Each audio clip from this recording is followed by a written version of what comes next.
तो आज की इस वीडियो के अंदर हम मार्वल सिविल वॉर कॉमिक के सेकंड पार्ट को एक्सप्लेन करने वाले हैं। इससे पिछला पार्ट हमने कुछ दिन पहले अपलोड किया था और अगर आपने अभी तक वो वीडियो नहीं देखी है तो उस वीडियो का लिंक मैंने डिस्क्रिप्शन में डाल रखा है। अगर आप चाहें तो डिस्क्रिप्शन के लिंक के जरिए या फिर हमारे चैनल में जाकर उस वीडियो को देख सकते हैं। इसके साथ ही मैं आप सभी से कहना चाहूंगा कि अगर आपको हमारी ये कॉमिक एक्सप्लेनेशन वीडियोस अच्छी लगती है तो आप इन वीडियोस को लाइक जरूर किया करिए। इस वीडियो पर भी एम करते हैं 2000 लाइक्स का। बहुत ही छोटा एम है तो जल्दी से पूरा कर देना। तो आइए अब बिना किसी देरी के आज की इस कमाल की वीडियो को स्टार्ट करते हैं।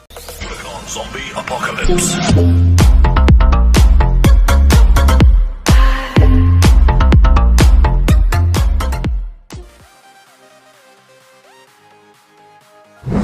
पिछले एपिसोड में आपने देखा कि स्टैनफोर्ड शहर के अंदर कुछ सुपर हीरोज और कुछ सुपर विलन्स के बीच लड़ाई हो जाती है और फिर उनकी लड़ाई के बीच ही एक सुपर विलन वहां पर बहुत बड़ा ब्लास्ट कर देता है, जिस ब्लास्ट की वजह से उस पूरे एरिया के 800 लोग मर जाते हैं और उन मरने वालों में ज्यादातर पास के स्कूल के छोटे बच्चे होते हैं। इस घटना को देखकर सभी लोग सुपर हीरोज के खिलाफ हो जाते हैं और लोग सुपर हीरोज के ऊपर बैन लगाने की बात करने लगते हैं। लेकिन फिर गवर्नमेंट ये डिसाइड करती है कि वो सभी सुपर हीरोज की रियल आइडेंटिटी को सामने लाकर उनका रजिस्ट्रेशन करेगी, जिसके बाद सारे सुपर हीरोज गवर्नमेंट के अंडर रहकर सिर्फ गवर्नमेंट के ऑर्डर्स पर काम करेंगे। पर कैप्टन अमेरिका इस चीज के खिलाफ होते हैं और फिर डेयरडेविल, गोलैथ और ल्यूक के जैसे बहुत से सुपर हीरोज कैप्टन अमेरिका के साथ खड़े हो जाते हैं और रजिस्ट्रेशन एक्ट का विरोध करते हैं। लेकिन इसके बाद गवर्नमेंट इस एक्ट को लागू कर देती है और जितने भी सुपर हीरोज रजिस्ट्रेशन करवा चुके होते हैं उन सबको ये ऑर्डर्स देती है कि वो शील्ड के साथ मिलकर उन सभी सुपर हीरोज को पकड़कर जेल में डाल दें जो कि इस एक्ट के खिलाफ खड़े हैं। अब आगे रजिस्ट्रेशन एक्ट के लागू होने की वजह से कोई भी सुपर हीरो बिना गवर्नमेंट के ऑर्डर्स के कुछ नहीं कर सकता था और इसीलिए फैंटास्टिक फोर टीम के मिस्टर फैंटास्टिक वकांडा आकर इस रजिस्ट्रेशन के बारे में ब्लैक पैंथर को बताते हैं और ब्लैक पैंथर से कहते हैं कि तुम भी रजिस्ट्रेशन एक्ट पर साइन कर दो और हम लोगों के साथ आ जाओ। पर ब्लैक पैंथर मिस्टर फैंटास्टिक से कहता है कि ये तुम्हारा और तुम्हारे देश का आपसी मामला है, इसीलिए ना तो मैं इस एक्ट के ऊपर साइन करूंगा और ना ही तुम्हारे मामले में दखल दूंगा। पर ये सुनकर मिस्टर फैंटास्टिक बोलते हैं कि हमारे प्रेसिडेंट ने तुमसे पर्सनली रिक्वेस्ट की है। पर ये सुनकर ब्लैक पैंथर बोलता है तब तो तुम्हारे प्रेसिडेंट को निराश होना पड़ेगा क्योंकि मैं इस पर साइन नहीं करने वाला। इसके बाद हम हैंक पिम और वास्प को देखते हैं जो कि डॉक्टर स्ट्रेंज के पास जाते हैं ताकि वो उनसे रजिस्ट्रेशन एक्ट के ऊपर साइन करवा सके। लेकिन वहाँ आते ही वोंग उन दोनों से कहता है कि डॉक्टर स्ट्रेंज इस पूरे मामले में किसी के साथ नहीं है, बल्कि जब तक तुम लोगों का ये मामला सुलट नहीं जाता तब तक तो वो ना ही कुछ खाएंगे और ना ही किसी से मिलेंगे, इसीलिए बेहतर होगा कि तुम लोग यहाँ से चले जाओ। इसके आगे हम टोनी स्टार्क को देखते हैं जो कि एमा फ्रॉस्ट से मिलने आया होता है। असल में टोनी स्टार्क और उसकी पूरी टीम यही कोशिश कर रहे होते हैं कि वो कैप्टन की टीम के अलावा बाकी के सारे सुपर हीरोज को अपनी तरफ कर लें और उन सभी से रजिस्ट्रेशन एक्ट के ऊपर साइन करवा लें। टोनी स्टार्क एमा फ्रॉस्ट के पास आकर उससे कहता है कि तुम तो जानती होगी कि मैं यहाँ पर क्यों आया हूँ, जिस पर एमा फ्रॉस्ट कहती है हाँ मैं जानती हूँ, हम सभी म्यूटेंट्स ने कल रात को इस पर मीटिंग भी की थी और हम सभी ने मिलकर ये फैसला किया है कि हम में से कोई भी कैप्टन और उसकी टीम से लड़ने में तुम्हारी कोई मदद नहीं करने वाला। ये बात सुनकर टोनी स्टार्क बोलता है कि 90% लोग हमारे साथ हैं, कैप्टन के साथ नहीं। लेकिन इस पर एमा फ्रॉस्ट बोलती है कि हम सभी अच्छे से जानते हैं कि कौन सही है। इसके बाद टोनी स्टार्क एमा फ्रॉस्ट से कहता है कि स्टैमफोर्ड में होने वाले हादसे को देखने के बाद भी तुम्हें ऐसा लगता है कि कैप्टन सही है, बताओ क्या तुम्हें ऐसा लगता है? लेकिन इस बात पर एमा फ्रॉस्ट बोलती है कि स्टैमफोर्ड की बात तुम तो नहीं करो तो अच्छा होगा, तुम्हारे ये एवेंजर्स तब कहाँ थे जब जेनोशा के हादसे में म्यूटेंट्स मारे गए थे। और फिर ये बोलकर वो टोनी स्टार्क को जेनोशा का नजारा दिखाती है जहाँ पर काफी समय पहले बहुत सारे म्यूटेंट्स रहा करते थे, लेकिन सेंटिनल्स की वजह से वहाँ के 80% म्यूटेंट्स मारे गए थे। ये सब देखने और जानने के बाद टोनी स्टार्क बोलता है मैं तो तुम लोगों का अच्छा ही सोच रहा था ताकि इन सब के बीच तुम्हें और तुम्हारे म्यूटेंट्स को कोई परेशानी ना हो। लेकिन ये सुनकर एमा फ्रॉस्ट बोलती है हम सब सिर्फ अपने घर में शांति से रहना चाहते हैं, इसीलिए तुम लोग बस हमें अकेला छोड़ दो और हाँ इसके बदले में हम कैप्टन की टीम ज्वाइन नहीं करेंगे। टोनी स्टार्क इस बात से दुखी तो होता है कि म्यूटेंट्स उसके साथ नहीं है, लेकिन वो इस बात से खुश भी होता है कि म्यूटेंट्स कैप्टन की टीम को ज्वाइन नहीं करेंगे। इसके आगे हम कैप्टन अमेरिका, डेयरडेविल, हरकुलिस और गोलैथ को देखते हैं जो कि अपना भेस बदलकर एक रेस्टोरेंट में बैठकर बातचीत कर रहे होते हैं। वो सब रजिस्ट्रेशन एक्ट के ऊपर ही बात कर रहे होते हैं और आपस में ये डिस्कस कर रहे होते हैं कि स्पाइडरमैन का अपनी आइडेंटिटी को दुनिया के सामने रखना अब उसके लिए खतरा बन सकता है, क्योंकि ऐसा करने से अब उसके करीबी खतरे में आ सकते हैं और उनके ऊपर जानलेवा हमले भी हो सकते हैं। वो लोग आपस में बातचीत कर ही रहे होते हैं कि तभी गोलैथ को ये इन्फॉर्मेशन मिलती है कि पास में ही एक पेट्रोकेमिकल प्लांट है जहाँ पर अभी आग लग चुकी है और उसके अंदर लगभग 300 से 400 लोग फंसे हुए हैं जिन्हें मदद की जरूरत है। ये सुनते ही वो सब अपने कॉस्ट्यूम में आ जाते हैं और सीधा उस जगह पर पहुंच जाते हैं। उस लोकेशन पर कैप्टन अपनी पूरी टीम को बुला लेते हैं,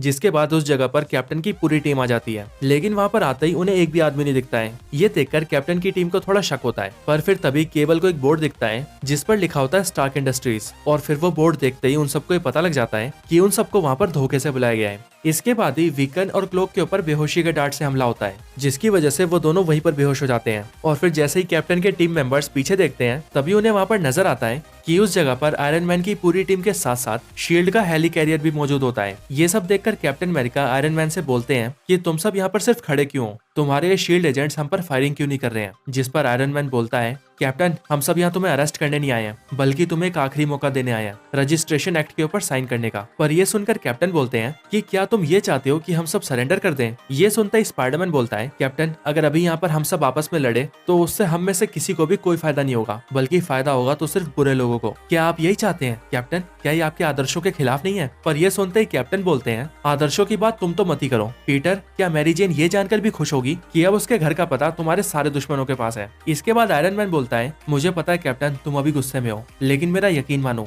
दुनिया बदल चुकी है। दुनिया अब सुपर हीरोज को किसी मास्क के पीछे नहीं बल्कि सबके सामने देखना चाहती है। इसी के आगे आयरन मैन बोलता है, मैं तुमसे लड़ना नहीं चाहता कैप्टन, मैं सिर्फ तुमसे एक मौका चाहता हूँ ताकि मैं तुम्हें अपनी बात समझा सकूं। और फिर ये बोलकर आयरन मैन कैप्टन अमेरिका की तरफ अपना हाथ बढ़ाता है। कैप्टन पहले तो अपने दोनों तरफ देखते हैं और फिर वो आयरन मैन से हाथ मिलाते हैं, लेकिन हाथ मिलाने के बाद ही आयरन मैन देखता है कि कैप्टन ने उसके हाथ में एक डिवाइस लगा दिया है, जो डिवाइस कैप्टन को निक फ्यूरी ने दिया था। इस डिवाइस की वजह से आयरन मैन को एक जोरदार झटका लगता है और फिर उसका पूरा आर्मर काम करना ही बंद कर देता है। इसके बाद कैप्टन आयरन मैन के मुंह पर पंच मारते हैं, जो देखकर कैप्टन और आयरन मैन के बाकी टीम मेंबर्स भी एक दूसरे पर हमला कर देते हैं।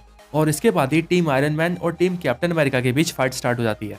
मारिया हिल अपने सारे शील्ड एजेंट से कहती है कि तुम लोग इस लड़ाई से दूर ही रहो, तुम्हें इसमें इन्वॉल्व होने की कोई जरूरत नहीं है, क्योंकि यहाँ पर अब बहुत ही जल्द कोड नेम लाइटनिंग आने वाला है। सभी सुपर हीरोज एक दूसरे के ऊपर हमला करने लगते हैं। लड़ाई के बीच स्पाइडरमैन कैप्टन की शील्ड को पकड़ लेता है और उससे कैप्टन पर ही अटैक कर देता है। दूसरी तरफ आयरन मैन अपने आर्मर को रिबूट कर लेता है, जिसके बाद वो फिर से खड़ा हो जाता है और सीधा कैप्टन को धक्का देकर दूर गिरा देता है और कैप्टन को पेलने लगता है। और फिर तभी वहाँ पर एक जोरदार लाइटनिंग गिरती है और हम सब देखते हैं कि वहाँ पर थॉर आ चुका होता है। वहाँ पर आते ही थॉर कैप्टन की टीम पर अटैक कर देता है। आयरन मैन का आर्मर कैप्टन अमेरिका के सारे मूव्स को कॉपी कर लेता है, इसीलिए कैप्टन के आयरन मैन के ऊपर अटैक करने से पहले ही आयरन मैन का आर्मर उस अटैक को प्रिडिक्ट कर लेता है और उस अटैक से बचकर कैप्टन पर हमला कर देता है, जिस वजह से कैप्टन की हालत बहुत बुरी हो जाती है। इसके बाद आयरन मैन एक हाई फ्रीक्वेंसी साउंड को ऑन कर देता है, जिसकी वजह से कैप्टन के साथ साथ उनकी टीम के सारे मेंबर्स की हालत बहुत खराब हो जाती है और वो लोग नीचे बैठकर हिल भी नहीं पाते। पर तभी हरकुलिस पीछे से एक बड़ा सा टैंक उठाकर आयरन मैन के ऊपर दे मारता है, जिस वजह से वहाँ पर एक बहुत बड़ा ब्लास्ट होता है और आयरन मैन के ऊपर अटैक होने की वजह से वो फ्रीक्वेंसी साउंड बंद हो जाता है। हरकुलिस फैल्कन से कहता है कि तुम कैप्टन को यहाँ से दूर ले जाओ, पर उन दोनों टीम्स के बीच फाइट फिर से स्टार्ट हो जाती है। लड़ाई के बीच ही शील्ड एजेंट्स कैप्टन की टीम के ऊपर फायरिंग स्टार्ट कर देते हैं, पर गोलायथ अपने बड़े से साइज की वजह से अपने सारे टीम मेंबर्स के आगे आकर उन्हें उन सारी बुलेट से बचा लेता है। इसके बाद गोलायथ थॉर के ऊपर हमला करने के लिए उसकी तरफ बढ़ता है, लेकिन तभी थॉर अपने म्यूनिट से लाइटनिंग को समन करता है और उससे गोलायथ पर हमला कर देता है, जिस वजह से अगली पल वो लाइटनिंग स्ट्राइक गोलायथ की बॉडी के आर पार हो जाती है और गोलायथ वहीं जमीन पर गिर जाता है और उसी टाइम पर उसकी मौत हो जाती है। सारे सुपर हीरोज ये देखकर दंग रह जाते हैं, लेकिन फिर थॉर एक बार फिर से लाइटनिंग समन करता है और उससे कैप्टन की पूरी टीम के ऊपर अटैक कर देता है। लेकिन सू स्टॉर्म यानी कि इनविजिबल वुमेन एक इनविजिबल शील्ड बनाकर कैप्टन की पूरी टीम को बचा लेती है और कैप्टन की टीम के सारे मेंबर से कहती है कि तुम सभी जल्द से जल्द यहाँ से निकल जाओ, क्योंकि अभी तुम्हारे लिए यही सही होगा।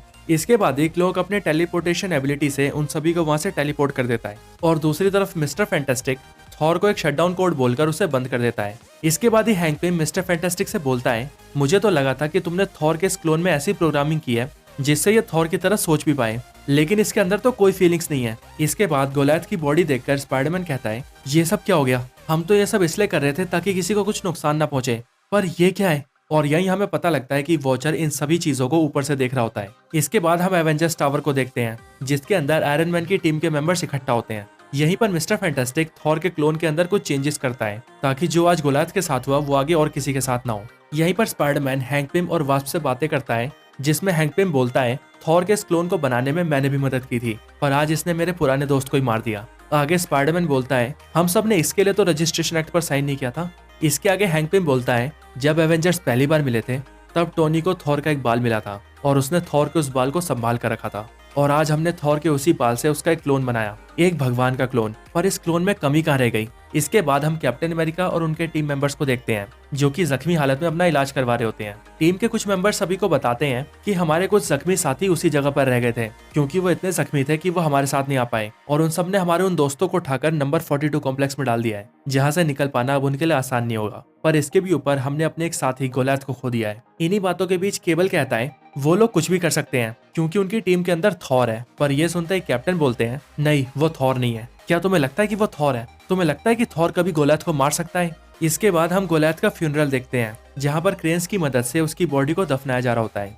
यहीं पर टोनी स्टार्क अपने दोस्त हैप्पी से कहता है कि बेशक से गोलैथ किसी भी साइड हो लेकिन वो एक सुपर हीरो था, एक ऐसा सुपर हीरो जिसने आज तक कई जानें बचाई थी। ये सुनकर हैप्पी बोलता है दुख की बात है कि ऐसे सुपर हीरो के मरने के बाद उसके परिवार को उसके फ्यूनरल का भी खर्चा उठाना पड़ रहा है। पर यह सुनकर टोनी स्टार्क बोलता है नहीं, ये खर्चे मैं उठा रहा हूँ क्योंकि मैं जितना कर सकता हूँ मैं उतना जरूर करूंगा। इसके बाद टोनी स्टार्क के पास वो लेडी आती है जिनका बेटा स्टैमफोर्ड के हादसे में मर गया था। वो टोनी स्टार्क का हौसला बढ़ाते हुए कहती है कि आप सबने जो भी किया वो बिल्कुल सही है। गोलैथ बेशक से एक सुपर हीरो था लेकिन वो ये भी जानता था कि उसने कानून तोड़ा है। ये कुछ वैसी ही बात है कि जब पुलिस बुरे लोगों को पकड़ती है तब किसी न किसी को नुकसान होता ही है। और फिर ये बोलने के बाद वो लेडी टोनी स्टार्क के हाथों में अपने बेटे का फेवरेट खिलौना देती है। इसके बाद हम सू स्टॉर्म और मिस्टर फैंटास्टिक को देखते हैं जहाँ पर सू स्टॉर्म मिस्टर फैंटास्टिक के लिए एक चिट्ठी छोड़कर जाने लगती है जिसमें ये लिखा होता है कि जो भी अब तक हुआ मुझे उसका बहुत दुख है और मुझे इस बात को लेकर शर्म भी आ रही है कि मैंने इन सब चीजों में तुम्हारा साथ दिया, लेकिन अब नहीं क्योंकि अब मैं और जॉनी कैप्टन के पास जा रहे हैं और अब से हम कैप्टन के साथ हैं। पर मुझे उम्मीद है कि जो भी कुछ हुआ है तुम उसे संभाल लोगे, वो भी शायद बिना किसी नुकसान के। इसके बाद हम टोनी स्टार्क, हैंक पिम और वास्प को एक साथ देखते हैं जो कि एक सीक्रेट फैसिलिटी के अंदर होते हैं। यहाँ पर वो लोग बातें कर रहे होते हैं कि सुपर हीरोज के दो हिस्सों में डिवाइड होने की वजह से अब पूरे देश में क्राइम को कंट्रोल करने के लिए सुपर हीरोज कम पड़ गए हैं और इसीलिए उन्हें इस कमी को पूरा करने के लिए कुछ सुपर ह्यूमंस चाहिए थे। यहीं पर मिस्टर फैंटास्टिक भी होता है जो कि सभी से कहता है कि अब हम लोग जिन सुपर ह्यूमंस को अपनी टीम में शामिल करने जा रहे हैं वो बहुत ही ज्यादा पावरफुल है, पर हमने उन सब की बॉडी के ऊपर नैनोबॉट्स लगा रखे हैं ताकि हम हर वक्त उनकी लोकेशन को ट्रैक कर सकें। और फिर ये बोलने के बाद मिस्टर फैंटास्टिक एक जेल का गेट खोलता है जिसके अंदर से बाहर आते हैं अब तक के सबसे खतरनाक सुपर विलन्स। और फिर इसी के साथ ये पार्ट यहीं पर खत्म हो जाता है। तो दोस्तों यही सिविल वॉर कॉमिक का सेकंड पार्ट था। अब इसका फाइनल पार्ट भी आपको बहुत ही जल्द देखने को मिल जाएगा। वैसे आपको ये वीडियो कैसी लगी मुझे कमेंट्स में जरूर बताएं और अगर आपका कोई और रिकमेंडेशन हो तो वो भी जरूर बताएं। इसके अलावा अगर आप लोग हमारे चैनल की और भी कई कमाल की वीडियोस देखना चाहते हैं तो मैंने डिस्क्रिप्शन के अंदर कई कमाल की वीडियोस के लिंक डाल रखे हैं। आप चाहे तो उन वीडियोस के लिंक के जरिए या फिर डायरेक्टली हमारे चैनल में जाकर उन सारी वीडियोस को देख सकते हैं। आई होप वो सारी वीडियोस आपको काफी पसंद आएंगी। तो बस आज की इस वीडियो के अंदर इतना ही। इस वीडियो को यहीं पर एंड करते हैं। ये वीडियो अच्छी लगी हो तो इसे लाइक जरूर करें। चैनल को सब्सक्राइब नहीं किया तो अभी के भी सब्सक्राइब करें। बाकी मैं आपसे मिलता हूँ ऐसी किसी और बेहतरीन वीडियो में। तब तक के लिए गुड बाय।